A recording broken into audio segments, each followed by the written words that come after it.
Today we're going to talk survival psychology. It's about training your mind before your body. If your brain panics first, your body dies second. Train your mind before your body. Today, as mentioned, survival psychology. How to train your head so your hands still work when it matters the most. Hello, this is Ian from Wild Survival 101. So you can have all the best gear, but panic still ruins decisions. I've seen good kits abandoned because someone froze up. The body follows the brain. Therefore, we must train the brain first. So let's have a short explanation on that. The amygdala, part of the brain, is fight or flight, triggers panic. Prefrontal cortex at the front of the brain makes plans. Our job is to keep the latter in charge under stress. Here's the quick science behind it. As you may know, stress, the fight or flight reflex, whether to fight, stay and fight, or just to go and flee.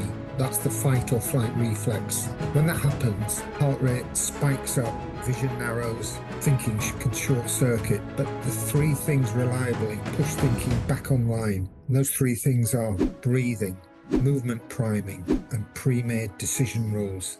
I'll show you how to practice them so you become automatic. So let's talk about the breathing first. This is the 4-4-8 breath anchor. So you breathe in 4, hold for 4, exhale on 8. Do 5 cycles. It slows the heart down, returns oxygen to the brain. The US Navy SEALs use something very similar to this. They call it box breathing. They would do it 4 inhale, 4 hold, 4 exhale, 4 hold. And you can increase the time as well. You can do 5, 6, 7, 8 seconds for each side of that box, if you like to call it that. The next thing is micro-priming movements. A single decisive motion, like a stand, a stomp, cinch a strap, can ground you, train it into a habit. It will also be called anchoring as well. Use it in neuralistic programming. It could be something like grabbing your other hand like that as well, or clenching your fist, or even tapping the side of your head like that. Something that you repeatedly do that's ingrained in you. You know to do it when things get tough, and it brings you back into reality, or it should do. The next thing is decision rules. Rewrite 2 rules. If I can't see the trail, stop and build shelter. Rules remove paralysis. If you have those rules already, you know what they are, you've told other people about them in your group that you might be hiking with, then get them to accept that even before you set out on the trail. And get their agreement as well on these rules, that everybody's in agreement with them, and they will stick throughout the group so people don't panic. They know what to do as well. Here's another one. Get used to discomfort. Timed problem drills, hurried pack runs, short repeated stress, builds tolerance as well. So this is about fast exposure, getting used to discomfort. You practice these before you go out. Timed problem drills, hurried pack runs. These are things that you should practice before.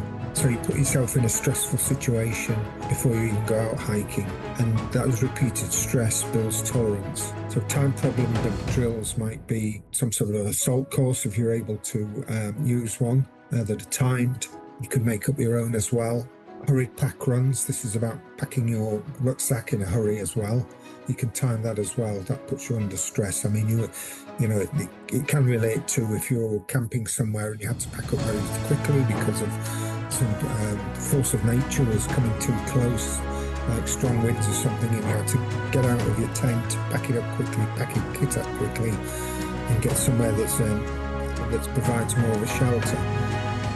You know, that would be a hurried pack run, but you could practice that before as well. If there's a small group of you that go hiking together, you could do that as a group as well. The third thing I'd like to talk about here is second visualization. It's a calm, prescriptive exercise you can do. So what you can do is just sit back in a chair, relax, breathe slowly like I've described, close your eyes and run the worst case scenario, but rehearse the exact 3 actions, run it daily until you're very confident about it. There's a story about a US Vice Admiral, can't remember his name, but anyway, he was kept a prisoner by the Viet Cong in the Vietnam War for several years. What he did, he to pass the time, he practiced doing a round of golf on his golf course near his home back in the US. Practiced that daily, how he would put every shot, really focused on the shots he was taking, well, his own mind, he did pretty well, you know. He got his score down in his own mind because he knew the course so well.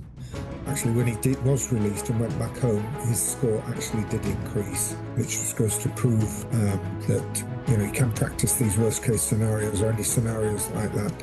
And when it actually comes to do it in an action, then you know what you're doing. Like a guided calm, you can do this with other people as well. So you can sit or brace yourself, do your 4-4-8 or 4-4-4 breathing cycles, do those 5 times, and then stomp once, or do your anchor hold if you want, and then say your if then out loud. If I am lost, I stop, I shelter, I signal. Do that several times as well. Now open your eyes, that's the whole sequence. Repeat it daily and it becomes a reflex. So, for example, anyway, I once watched a hiker in a whiteout, the one who paused to breathe, fix a roll and move desperately, deliberately, he survived. The one who panicked and tried to sprint and disappeared.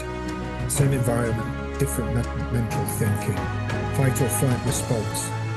One guy decided, he sprinted away, he tried to get out of it. That was his flight response. The other guy was fight.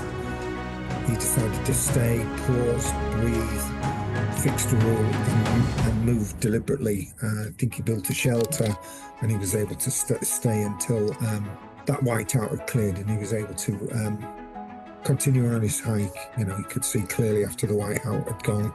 So you could do this 30-day program. It's just a suggestion. You could do these daily 5-minute breathing and visualizations.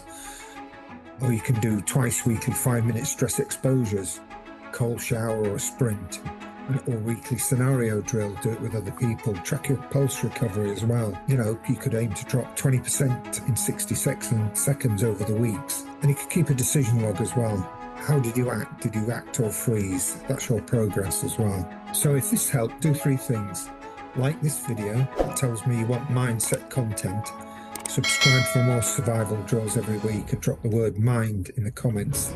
And tell me which drill you practiced today. I like to read every comment. Remember, skills are tools. Your brain is the toolbox. Train the brain first. Tonight, just to get going, try the 4-4-8 breathing technique and a 1-line decision rule. Report for 30 days. Repeat for 30 days and then you can put some comments in the box below and tell me how you got on. Stay sharp, stay safe.